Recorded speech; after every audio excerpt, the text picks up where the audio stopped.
সুপ্রিয় শিক্ষার্থীবৃন্দ, সপ্তম শ্রেণীর গণিত টিউটোরিয়াল ক্লাসের পক্ষ থেকে তোমাদেরকে স্বাগতম। আজকে আমরা আলোচনা করব সর্বসমতা ও সদৃশতা, অভিজ্ঞতা নং 6 পৃষ্ঠা নাম্বার 125।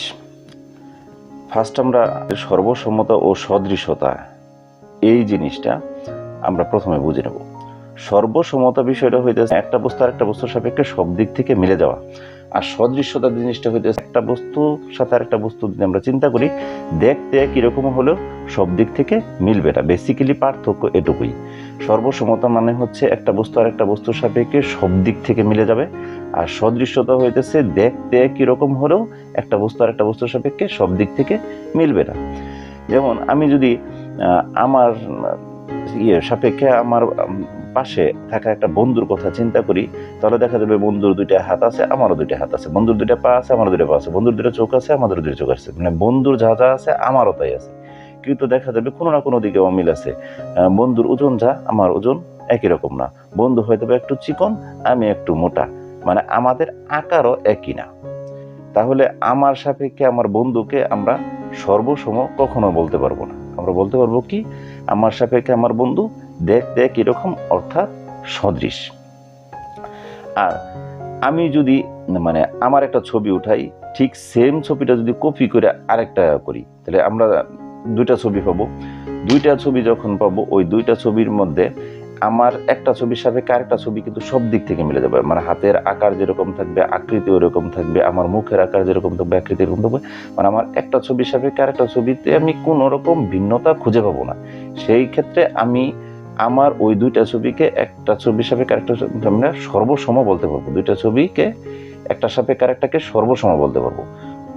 আর আমার সাথে যদি আমার বন্ধুর তুলনা করি, সেই ক্ষেত্রে আমার সাপেক্ষে আমার বন্ধুকে বলতে হবে আমাদের সদৃশ, সর্বসমান। কারণ আমার বন্ধু আমার সাপেক্ষে সব দিক থেকে মিলবে না।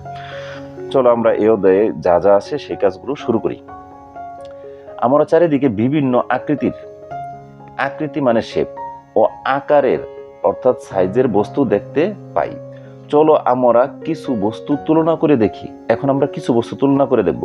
ফার্স্টে আমাদের যে প্রথম ছবিটা দেওয়া আছে, এই ছবিতে দুইটা পাতার ছবি দেওয়া আছে। একটু লম্বা যে পাতাটা, সেই পাতাটা চিকন, আর যে পাতাটা একটু খাটো, এই পাতাটা দেখা গেছে একটু মোটা।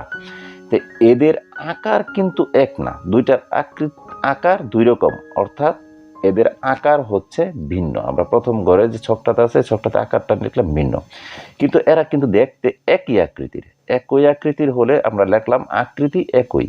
এখন এই দুইটা পাতার মধ্যে একটা পাতা যেহেতু ছোট আর একটা পাতা বড়, এখন দুইটা পাতাকে নিয়ে যদি আমরা ওজন করি, ওজন করলে এদের ওজনেও ভিন্নতা পাবো।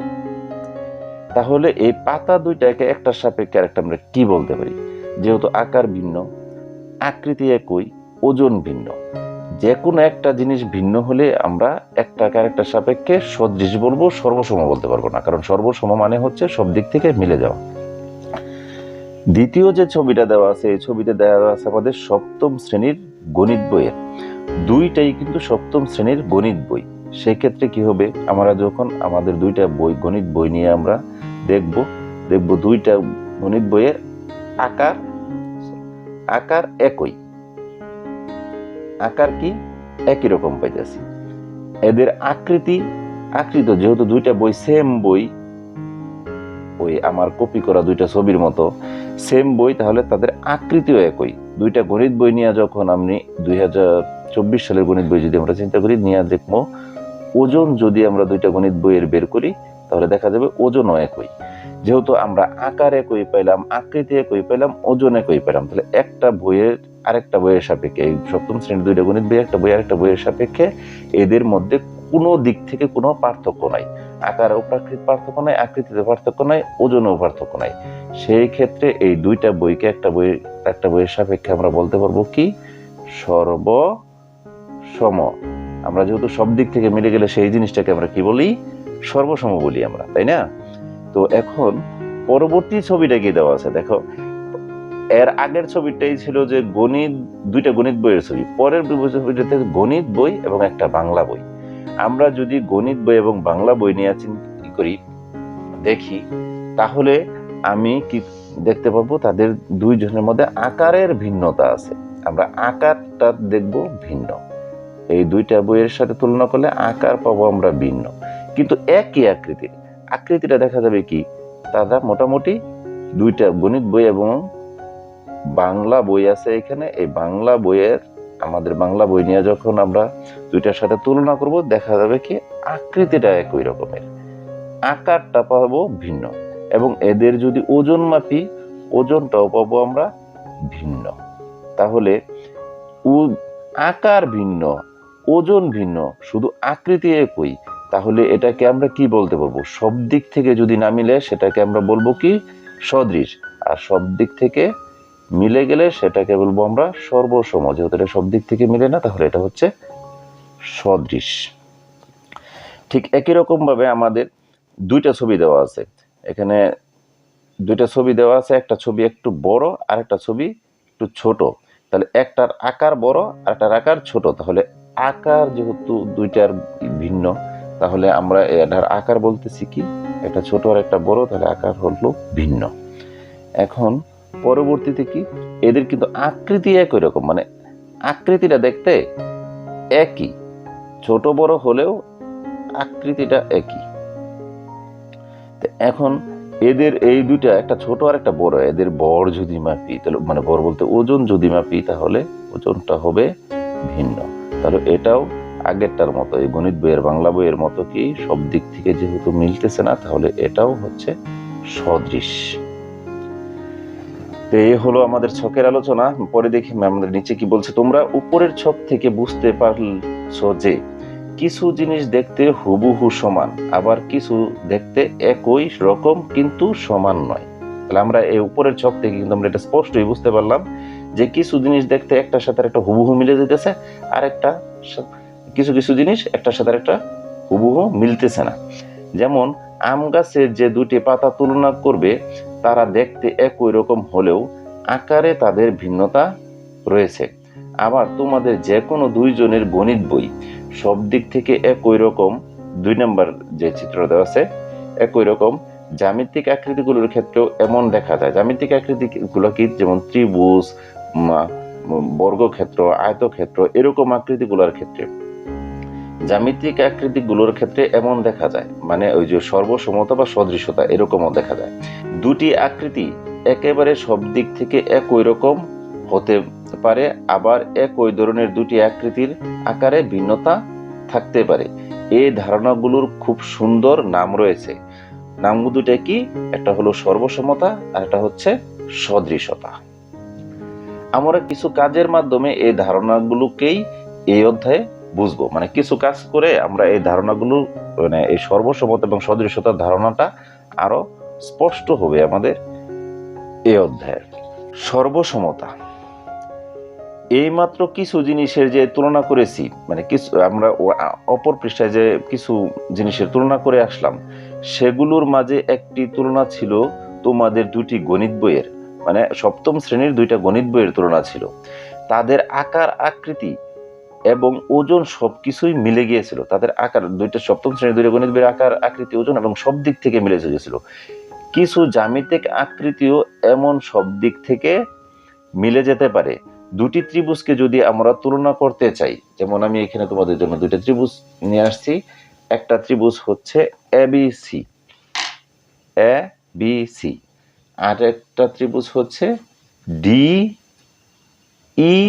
ডিইএফ। তো দুইটা ত্রিভুজ এখানে আমরা বলছি, দেখি দুটি ত্রিভুজকে যদি আমরা তুলনা করতে চাই, তাহলে দেখব তাদের 3টি কোণ এবং 3টি বাহু মিলে যায় কিনা। তাহলে আমরা দুইটা ত্রিভুজকে যখন তুলনা করব, তখন দেখব যে এদের 3টি কোণ এবং 3টা বাহু মিলে যায় কিনা। এখন আমাদের এই ত্রিভুজের কিন্তু 3টা বাহু মিলে গেছে এবং 3টে কোণও মিলে গেছে। একটা ত্রিভুজ আরেকটা ত্রিভুজের উপরে সব দিক থেকে মিলে গেছে, মানে একটা ত্রিভুজের উপরে আরেকটা ত্রিভুজ সুন্দর করে বসানো গেছে। এটা হইতেছে। এখন যদি আরেকটা ত্রিভুজের কথা চিন্তা করি আমরা, এই ত্রিভুজটা হইতেছে এবিসি ত্রিভুজ, আর এটা হচ্ছে পি কিউ আর ত্রিভুজ। এখন একটা ত্রিভুজের উপর যখন আমরা আরেকটা ত্রিভুজ বসেছি, দেখো একটা ত্রিভুজের কোণের সাথেও কিন্তু মিলে না, একটা ত্রিভুজের সাথে আরেকটা ত্রিভুজের বাহুগুলোও কিন্তু মিলতেছে না। তো দুইটা ত্রিভুজের মধ্যে দেখলাম যে একটা ত্রিভুজ আর একটা ত্রিভুজের উপরে যে হুবহু মিলতেছে, যেমন এবিসি ত্রিভুজের উপরে যে আমাদের এই ডিইএফ ত্রিভুজটা হুবহু মিলে যেতেছে।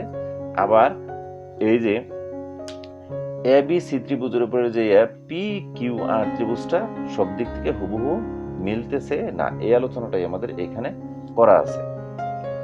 তো আমরা দেখি যে যদি আমরা তুলনা করতে চাই তাহলে দেখব তাদের তিনটি কোণ এবং তিনটি বাহু মিলে যায় কিনা। এমন ভাবে সব দিক যদি মিলে যায় তাহলে আমরা দুটির আকৃতিকে বলবো সর্বসম। যেমন এই যে এবিসি ত্রিভুজ এবং ডিইএফ ত্রিভুজের এক কোণের সাথে আমাদের ডি কোণ মিলে গেছিল, এক কোণের সাথে মিলছে কি ডি কোণ, আবার বি কোণের সাথে মিলে গেছে ই কোণ, আবার সি কোণের সাথে মিলে গেছে এফ কোণ। তার মানে দুইটা ত্রিভুজের তিনটা কোণ সমান।